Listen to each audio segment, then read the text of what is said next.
बिस्मिल्लाहिर्रहमानिर्रहीम। अस्सलाम वालेकुम नाज़रीन कराम,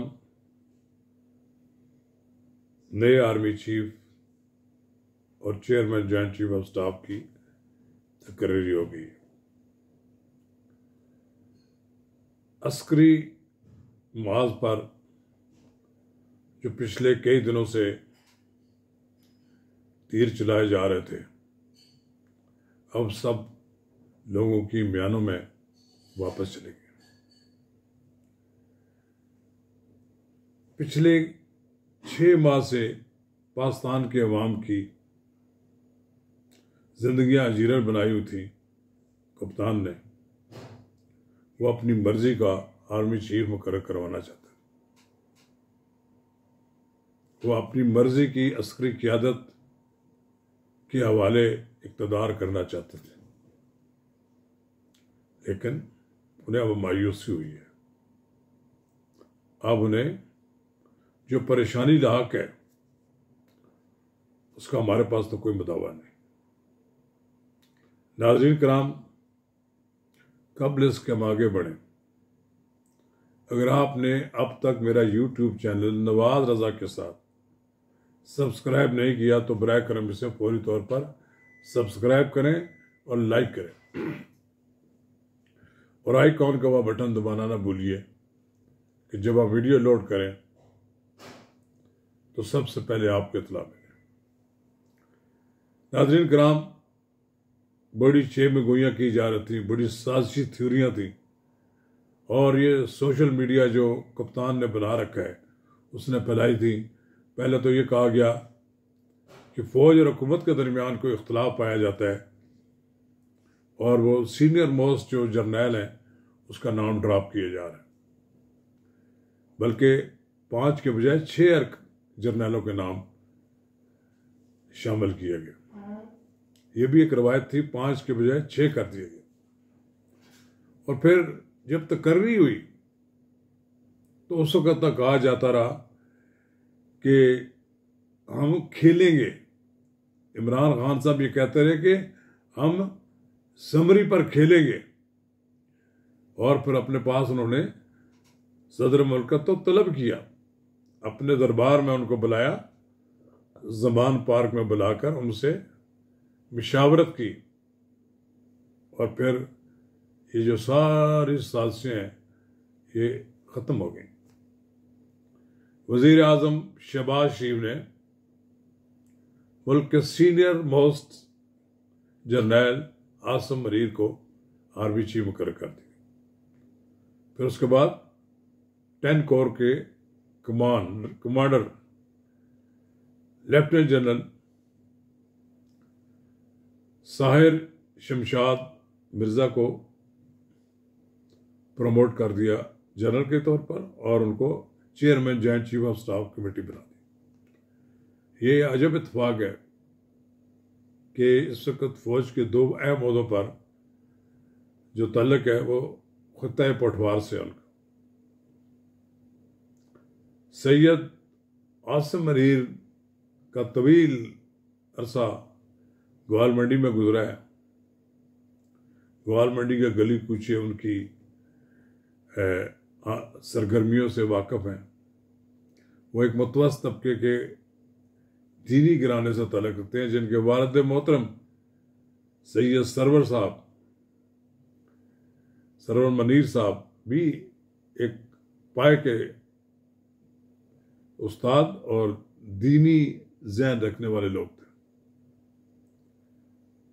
तो आसिम मनीर साहब को की तकर्री पे इमरान खान साहब को बड़ा परेशानी थी।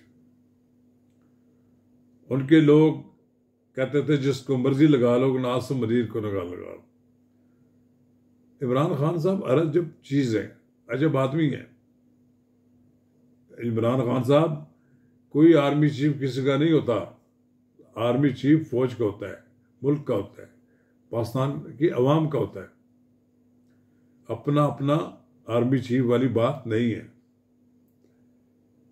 सीनियरिटी के असूल को पेश नज़र रखकर वज़ीर आज़म ने पहले 2 नामों को उसी तरतीब से कर दिया कि एक को आर्मी चीफ बना दिया और दूसरे को chairman joint chief of staff बना दिया, और किसी की कोई अख्तलफी नहीं हुई। और मेरा ख्याल है इस बात पर इत्मीनान भी होगा सबको। माजी में ऐसे कई वाक़यात हैं कि नवाज शरीफ ने भी और दूसरे वो वज़राए आज़म ने भी सीनियरिटी को नज़रअंदाज करके आर्मी चीफ लगाते रहे, लेकिन हमेशा इन फैसलों पर तनकीद की जाती रही। इसके कोई नताइज अच्छे नहीं निकले, लेकिन इस पर तो कमाल हो गया। वज़ीर आज़म इमरान खान, वज़ीर आज़म शहबाज शरीफ ने जिन 2 सीनियर जर्नलों की तकर्री का समरी तैयार करके सदर को भेजी, तो सदर मुल्क बजाय इसके कि इस समरी पे मंजूरी देते, वो अपने पार्टी लीडर इमरान खान के तलब करने पर लाहौर पर चले गए। लाहौर जाने की आपकी क्या जरूरत थी सदर मुल्क? आपकी इज्जत तौकीर उससे अलग है। अब आप मुल्क के सदर हैं, फेडरेशन के सदर हैं, वफाक की अलामत हैं। आप ज़मान पार्क में उनसे मशवरा कर लेंगे उस शख्स से जिसको सियासत की, अब मैं समझो कहूँगा, मैं कह सकता हूँ कि सियासत की अबजद से भी वाकिफ नहीं है।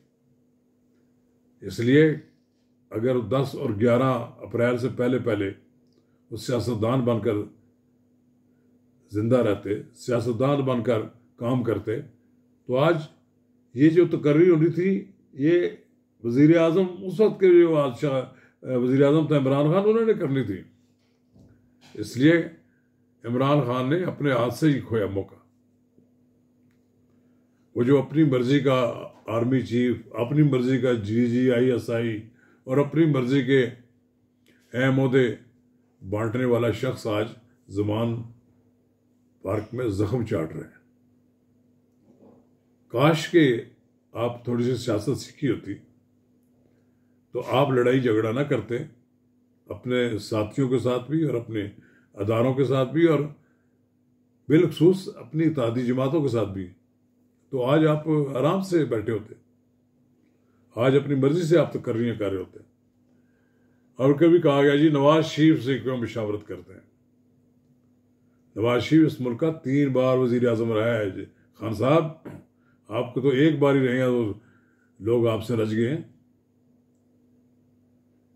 इमरान खान साहब नवाज शरीफ की सियासी जमात का जो सदर है, वो मुल्क का वजीर आजम है, और नवाज शरीफ से मुशावरत करना कोई जुर्म तो नहीं है।